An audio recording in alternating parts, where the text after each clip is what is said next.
వినయ విధేయతలు, చెరగని ఆభరణాలు, సాధారణ జీవితమే తన లక్ష్యం పట్ల తరగని ఆదరణ, వెన్నెల వెలుగుడు మరి యొక్క సంత.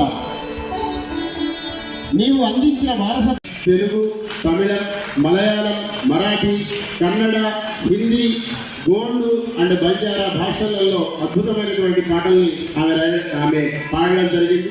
ముందుగా నడకలోన నేరు ధీర గంభీరత.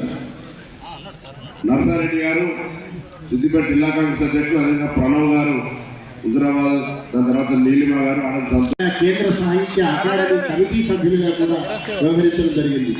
వరంగల్ జిల్లా పాలకుర్తి.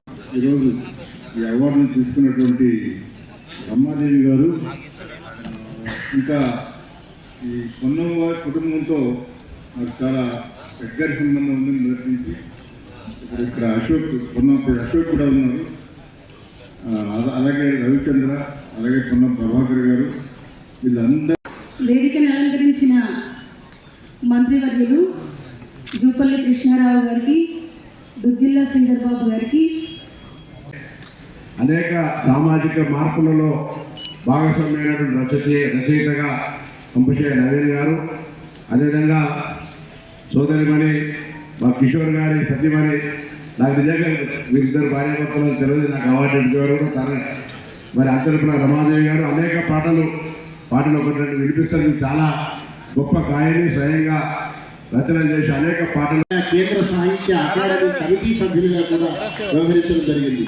వరంగల్ జిల్లా పాలకుర్తి. పొన్నం సత్తయ్య జీవన సాఫల్య పురస్కారం. ఈ అవార్డు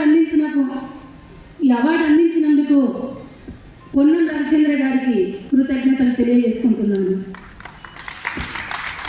నాతోటి కళాకారులందరికీ, సారథి కళాకారులకు నా కళాభివందనాలు. ఈ సందర్భంగా నాన్న పేరు మీద ఇచ్చిన ఈ అవార్డును నేను మా నాన్నగారికి అంకితం చేస్తున్నాను. ఎందుకంటే నేను అప్పుడు పాటలు పాడాలనుకున్నప్పుడు మా నాన్న కనుక నన్ను బయటికి పంపించకుంటే నేను అప్పుడు పాడేదాన్ని కాదు, ఇప్పుడు ఈ అవార్డు నాకు వచ్చేది కాదు. అందుకే ఈ అవార్డుని మా నాన్నకు అంకితం చేస్తున్నాను. రమాదేవి అనగానే చరిత్రల గాయని అని గుర్తుకొస్తుంది కదా, అందుకే ఒక చిన్న పల్లవి పాడతాను.